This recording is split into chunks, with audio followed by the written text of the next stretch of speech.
दोस्तों मैं बता नहीं सकता कि मैं कितना बड़ा फ़ैन हो गया हूँ इस एनीमे का। पहली बार जब मैंने इसके बारे में सुना था तो मुझे सुनकर कुछ ख़ास इंटरेस्ट नहीं आया। बट फिर जब मेरे फ्रेंड ने मुझे इंसिस्ट किया तो लगा कि एक बार ट्राई कर लेने में कोई हर्ज नहीं है। और भाई उस सजेशन ने मेरा इसेकाई देखने का पूरा नज़रिया ही बदल दिया। हालाँकि मेरे पास रिव्यू बनाने जितना वक़्त नहीं था, क्योंकि मेरे पास इससे भी बेहतर टॉपिक्स हैं जिन पर मैं बात करना चाहता हूँ। बट फिर लगा कि अगर मैं इसका रिव्यू नहीं दूँगा तो शायद लोगों तक ये एनीमे पहुँचाने में मैं अपना योगदान नहीं दे पाऊँगा। और मैं ऐसा बिल्कुल भी नहीं चाहता था। और यही वजह है कि आज हम इस मौके पर इकट्ठा हुए हैं। तो दोस्तों, चलो आओ यार शुरू करते हैं।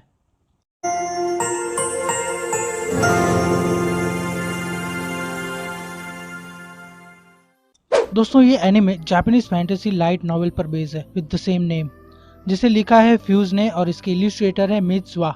वाह भाई वाह। दोस्तों ये कहानी है एक 37 साल के वर्जिन लॉन्डे की जिसने कॉलेज से ग्रेजुएट होने के बाद एक अच्छी खासी कॉर्पोरेट जॉब ढूंढ ली थी सेटल होने के लिए। उसकी ठीक ठाक जॉब थी, ठीक ठाक सैलरी थी और उसके ठीक ठाक फ्रेंड्स भी थे।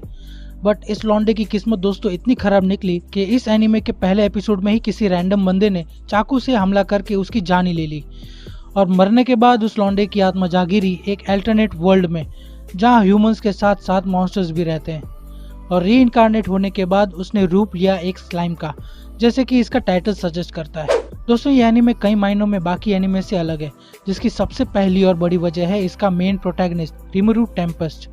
दोस्तों शायद ये मैंने पहला ऐसा प्रोटैगनिस्ट देखा होगा जिसका कोई एम्बिशन या दूसरी भाषा में कहें तो कोई ड्रीम नहीं है जहाँ वो जाना चाहता है, एटलीस्ट शुरू से तो नहीं।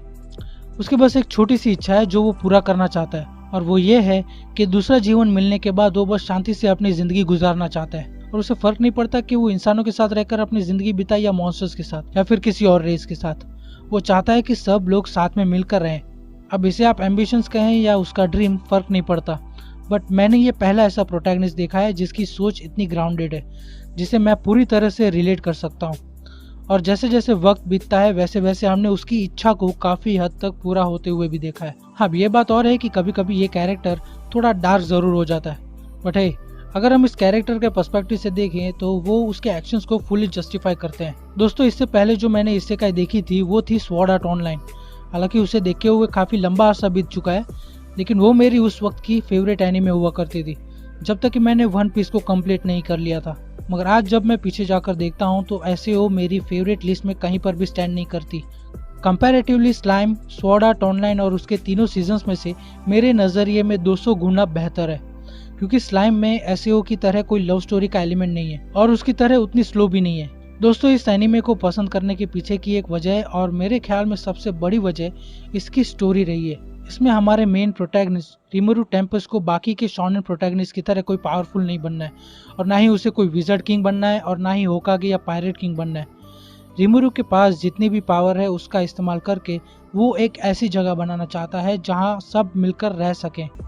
और रिमुरु की उसी सोच ने उसे पहले तो एक सेवियर और बाद में एक पूरी की पूरी कंट्री का लीडर बनाया है। दोस्तों पता है इस पूरी सीरीज में मेरा सबसे पसंदीदा पार्ट क्या है? मुझे इस सीरीज को देखने में जहां सबसे ज़्यादा मज़ा आया है वो है इस अल्टरनेट दुनिया में चल रही पॉलिटिक्स। दोस्तों वैसे रियल लाइफ में मुझे पॉलिटिक्स में बिल्कुल भी दिलचस्पी नहीं है, बट जो पॉलिटिक्स का खेल मैंने इस सीरीज में देखा है वो मेरे लिए इस सीरीज का सबसे जूसी पार्ट है। और यही वजह है कि मैंने इसके सीजन 2 के लास्ट 10-12 एपिसोड बार बार देखे हैं। दोस्तों सीजन 2 में वॉर के बाद जो किंग गैजल और बाकी के अलग अलग रिप्रेजेंटेटिव के साथ की जो कन्वर्सेशन थी वो मेरे नज़रिए में कहीं ज़्यादा इंटरेस्टिंग थी इस एनीमे में जो फाइट है उसके मुकाबले। दोस्तों रिमुरु के एक्शंस और डिसीजंस दिखाते हैं कि रिमुरु कितना मैच्योर कैरेक्टर है, इमोशनली और मेंटली दोनों तरह से। दोस्तों आई डाउट कि रिमुरु की जगह अगर हमारे रियल लाइफ के कोई पॉलिटिशियंस होते तो वो भी इतनी मैच्योरिटी से डिसीजंस ले पाते।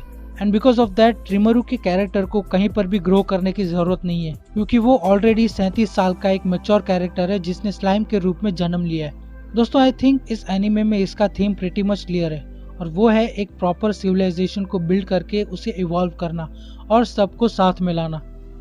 दोस्तों इसमें ऐसा कुछ भी नहीं है जो मुझे पसंद नहीं आया। हालांकि थोड़ा कंफ्यूजन है इसमें की स्टोरी और पावर स्ट्रक्चर को लेकर, मगर वो सब सारे मेरे सेकंड थॉट्स हैं, जिस पर मैं इसके बाद एक डेडिकेटेड वीडियो बनाने की सोच रहा हूँ जहाँ मैं स्टोरी को और पावर स्ट्रक्चर को एक्सप्लेन कर सकूँ। दोस्तों मेरा एनीमे का टेस्ट आप लोगों से हो सकता है थोड़ा अलग हो, क्योंकि मुझे एनीमे में चाहिए एक लाइट हार्टेड कॉमेडी के साथ साथ एक प्रॉपर स्टोरी, और खाने में हम जितना नमक डालते हैं उतना ही थोड़ा एक्शन। और वो सब था इस एनिमे में जो मैं देखना चाहता था काफी लंबे वक्त से। इसमें ना ही कोई ओवर द टॉप और भर भर के एक्शन डाला हुआ है और ना ही इसमें हमारे डेली सोप की तरह कोई अननेसेसरी ड्रामा है। हालांकि इसमें जो स्टोरी की पेस है वो शायद दूसरे शॉनेन से थोड़ी सी ज्यादा है, जिस पर मुझे कोई एतराज नहीं है। इसे मैं सही मायने में एक आइडियल एनिमे कहूंगा देखने के लिए। दोस्तों ये पूरा एनिमे मैंने 2 बार देखकर खत्म कर लिया है और इसके सीजन 2 के लास्ट 10-12 एपिसोड्स मैंने 5-6 बार ऑलरेडी देख लिए। तो इसी से आप लोग अंदाजा लगा सकते हैं कि मुझे स्लाइम कितना पसंद आया है। हालांकि मेरा फेवरेट प्रोटैगनिस्ट अभी भी मंकी डी लूफी ही है और वही रहेगा। मगर रही बात रिकमेंडेशन की, तो आप में से जिन्होंने भी अब तक इस सीरीज का आनंद नहीं उठाया, मैं उन सब को सजेस्ट करूंगा कि जब भी आपको फ्री टाइम मिले तब भी आप इसे देखना शुरू कर दीजिए। ये सीरीज कोई ज़्यादा बड़ी नहीं है, मुश्किल से आपको 2 दिन लगेंगे इसके दोनों सीजन्स को ख़त्म करने में, क्योंकि अगले साल इस स्लाइम की एक मूवी भी रिलीज हो रही है। तो बेहतर होगा हम अप टू डेट रहें। तो दोस्तों आज की इस वीडियो को मैं यहीं ख़त्म करूँगा।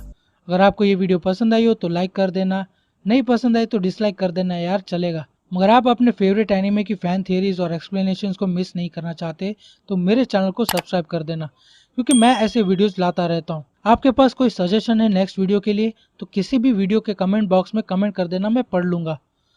तो दोस्तों आज के लिए बस इतना ही। मैं मिलूँगा अब आपको नेक्स्ट वीडियो में, तब तक के लिए सायोनारा।